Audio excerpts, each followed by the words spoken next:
नमो बुद्धाय, जय भीम। दोस्तों आज मैं सावन के महीने में विशेष रूप से अपनी बहनों और बेटियों से एक बात कहना चाहता हूँ। हो सकता है मेरी बात कुछ लोगों को पसंद ना आए, लेकिन अगर यह बात एक भी लड़की की ज़िंदगी बदल दे तो समझिए यह वीडियो सफल हो गया। मैं कहना चाहता हूँ कि अगर आपके सामने दो रास्ते हों, एक सोमवार का व्रत और दूसरा संविधान पढ़ना, तो आप किसे चुनेंगी? अगर एक तरफ पूरे दिन भूखे रहकर भगवान से अच्छा पति मांगना हो और दूसरी तरफ शिक्षा लेकर अपने अधिकारों को समझना हो, तो कौन सा रास्ता आपकी ज़िंदगी बदल सकता है? जरा सोचिए, जब कोई परिवार शादी के लिए आपको देखने आता है, क्या वह सबसे पहले यह पूछता है कि बेटी तुमने कितने सोमवार का व्रत रखा है? नहीं, वह पूछता है कि आपने कितनी पढ़ाई की है, क्या करती हैं, नौकरी है, आपकी सोच कैसी है, आपका आत्मविश्वास कैसा है, आप अपने पैरों पर खड़ी हो सकती हैं या नहीं। यही वास्तविकता है। तो दोस्तों आपसे रिक्वेस्ट है, खासकर माताएं और बहनों से, इस वीडियो को पूरा जरूर देखें और चैनल पर नए हैं तो चैनल को सब्सक्राइब करके घंटी के आइकन को दबाकर ऑल सेलेक्ट करें, ताकि अगली वीडियो का नोटिफिकेशन सबसे पहले आप तक पहुंचे।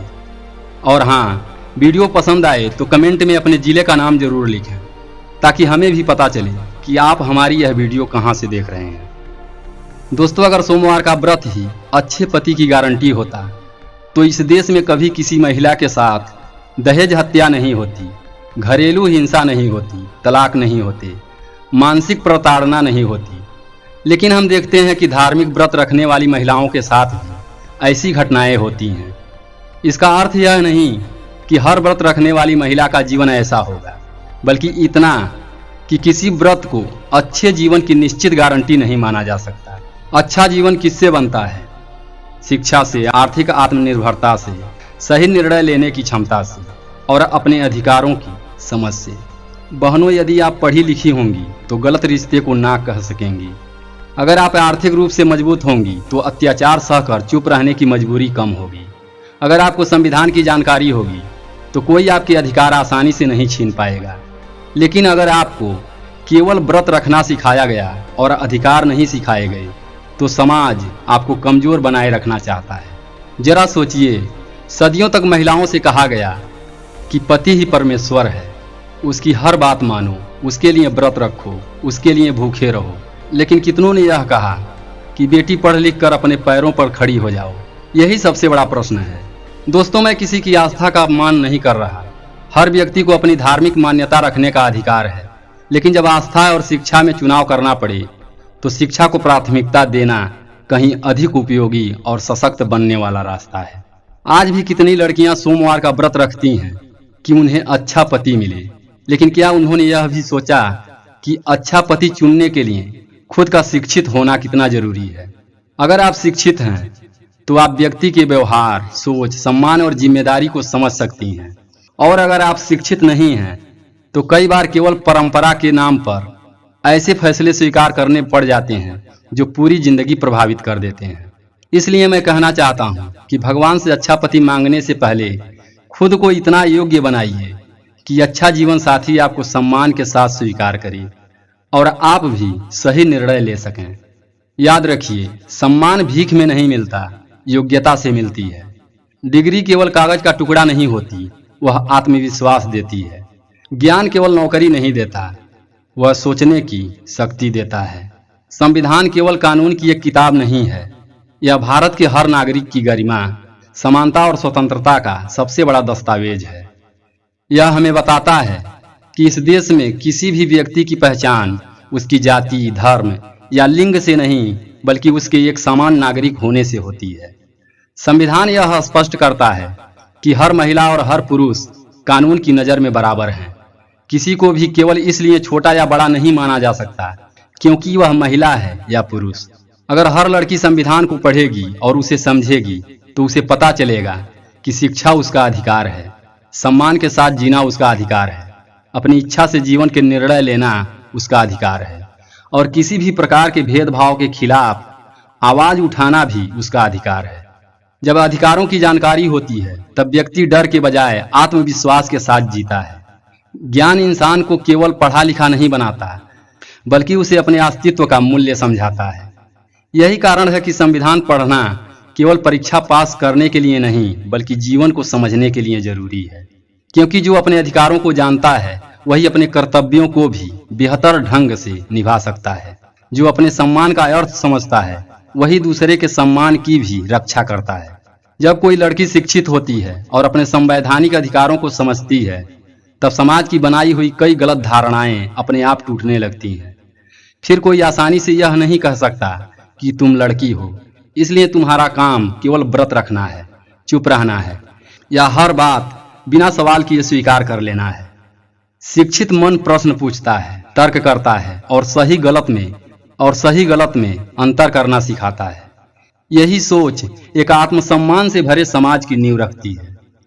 दोस्तों, किसी भी समाज की असली प्रगति उसकी ऊंची इमारतों या बड़ी अर्थव्यवस्था से नहीं मापी जाती।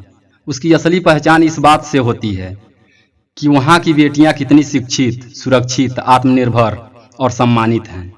जिस समाज में महिलाओं को शिक्षा और बराबरी का अवसर मिलता है वही समाज लंबे समय तक प्रगति करता है। जिस घर की बेटी शिक्षित होती है वहाँ केवल एक व्यक्ति नहीं बदलता बल्कि सोच बदलती है। वह अपने बच्चों को शिक्षा का महत्व सिखाती है, परिवार में वैज्ञानिक दृष्टिकोण को बढ़ावा देती है और आने वाली पीढ़ियों को आत्मविश्वास से अधिक ज्ञान का मूल्य समझाती है। इसलिए एक शिक्षित महिला केवल अपना भविष्य नहीं बनाती बल्कि पूरे परिवार और समाज के भविष्य को मजबूत करती है। और अब बात करते हैं महान संविधान निर्माता बाबा साहेब डॉक्टर भीमराव अंबेडकर की। बाबा साहेब ने महिलाओं की उन्नति को किसी चमत्कार, कर्मकांड या व्रत से नहीं जोड़ा। उनका विश्वास था कि किसी भी समाज की वास्तविक प्रगति तब होती है जब उसकी महिलाएं शिक्षित, जागरूक और आत्मनिर्भर बनती हैं। इसी सोच के कारण उन्होंने महिलाओं की शिक्षा, समान अधिकार और कानूनी सुरक्षा पर विशेष बल दिया।